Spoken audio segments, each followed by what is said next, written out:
The next type of street food is from Uzbekistan. There, a real Uzbek pilaf is being prepared in huge cauldrons. It turns out very crumbly beautiful, and I'm sure it's delicious, because otherwise it would not have been spot. Let's repeat it. Right when we were shooting, my brother came to visit me and gave me a carving knife like this. What is most interesting, he and my dad made it themselves from an ordinary file.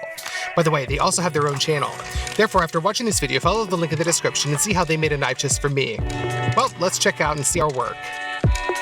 For the meat, we have the legs of a young ram. Our task is to separate the meat from the bone. We cut the bone as carefully as possible, while losing as little meat as possible.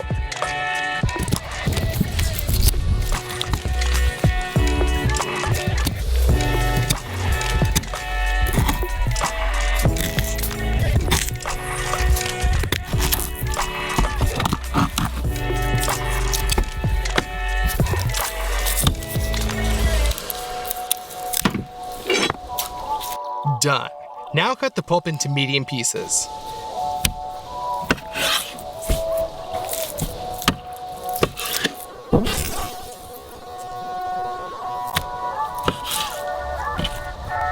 By the way, these are lymph nodes. They have to be cut out, otherwise the taste can ruin the pilaf.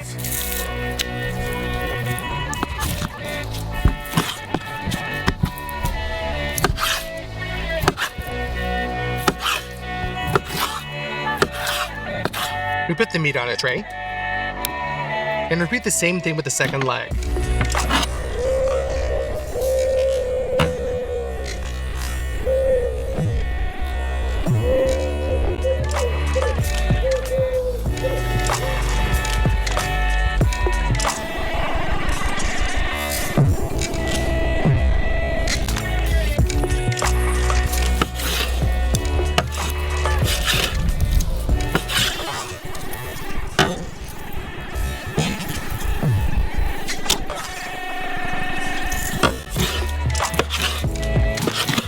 We're left with 2 kilograms of pure meat. Now we need the chicken. We cut it into small pieces so that the fat can be melted out of them later.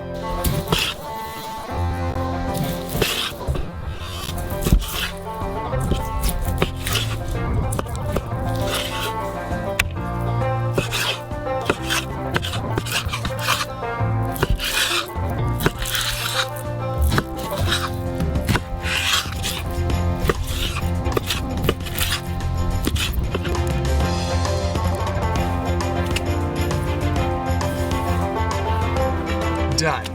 Now we take a carrot and cut it at an angle.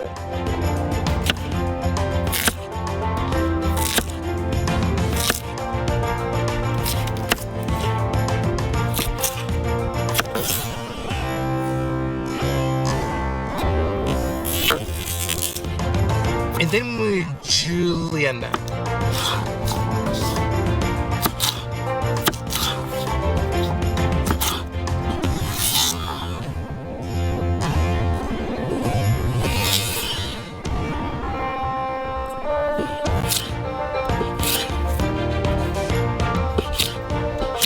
In total, you need to cut 2 kilograms of carrots.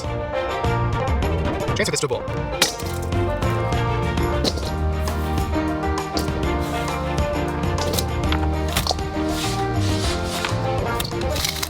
Next comes the onion. We peel it from the husk.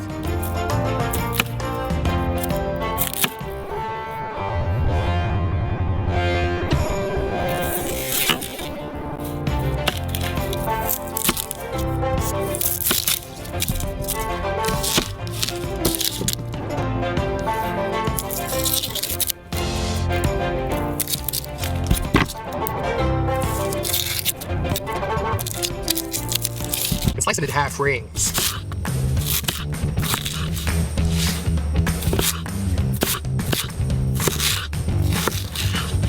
You'll also need 2 kilograms of onions. And pour it into a bowl.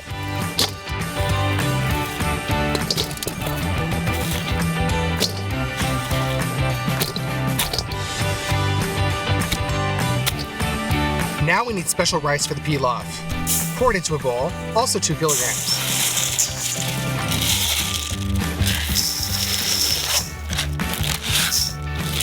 It must be rinsed several times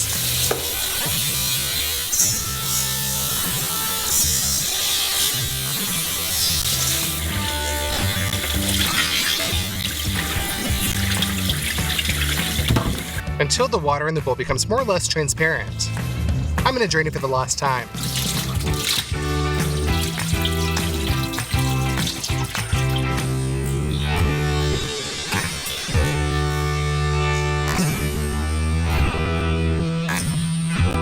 Now we cook it in the cauldron.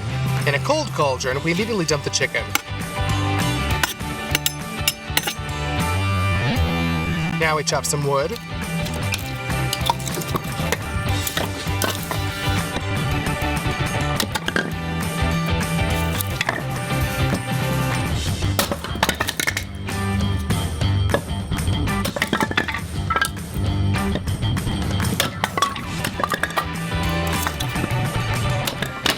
And put some small chips out of the stove. With their help, we will be able to precisely regulate the flame of the fire. Now kindle that fire.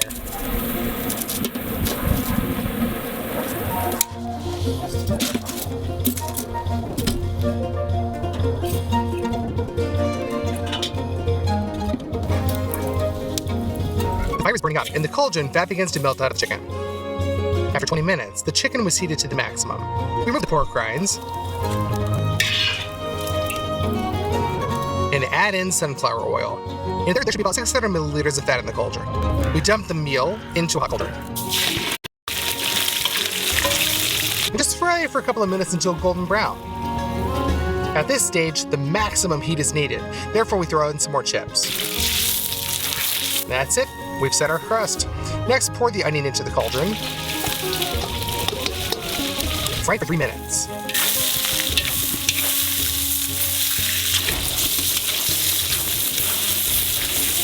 Then throw in the carrots. Fry that for literally 2 minutes.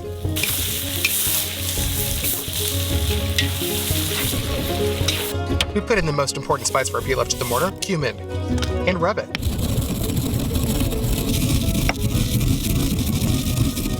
We send it to the cauldron.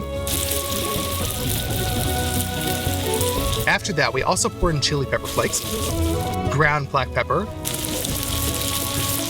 a lot of coriander, and barberry.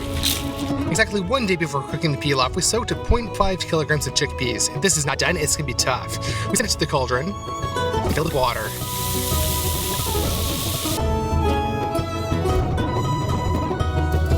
And don't forget to add salt. What is in the cauldron now is called a zirvak, roughly speaking a broth whose task it is to nourish the rice with its taste. And to make this taste richer, we cover the cauldron with a lid. We throw in some firewood and cook the zirvak for 1 hour. We've closed the oven so that the fire is small. An hour has passed and the zirvak has become richer. However, the water is evaporated, so we add some more. We take some garlic and with a knife we pierce the outer shell a little bit so that the taste of garlic opens better in the pilaf. And we send 5 heads into the cauldron. Next comes fig. We distribute it with a slotted spoon over the cauldron, and in order for the pilaf to be crumbly, as in Uzbekistan, it is necessary that the water covers the rice by 1 centimeter. Therefore, we add some more water.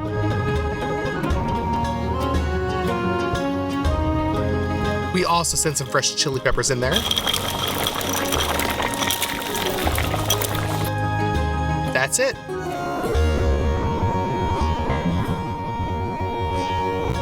Cover the cauldron with a lid and wait 5 minutes.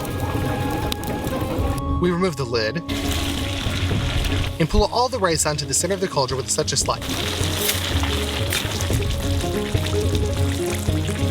But the coals in the stove, on the contrary, are scattered around the edges to reduce the heat. Thus, rice is no longer cooked, but steamed without absorbing excess moisture. Literally another 10 to 15 minutes, and finally we mix our pilaf.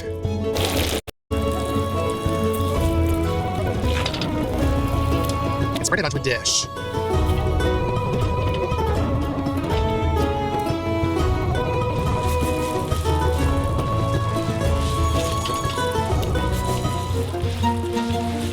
That's it, we've repeated the real pilaf as in Uzbekistan. Let's try it.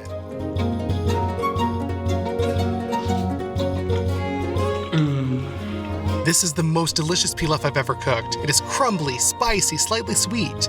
And what shows whether the pilaf was cooked correctly is that there is no smell of mutton, which many do not like. In general, pilaf, it's totally awesome.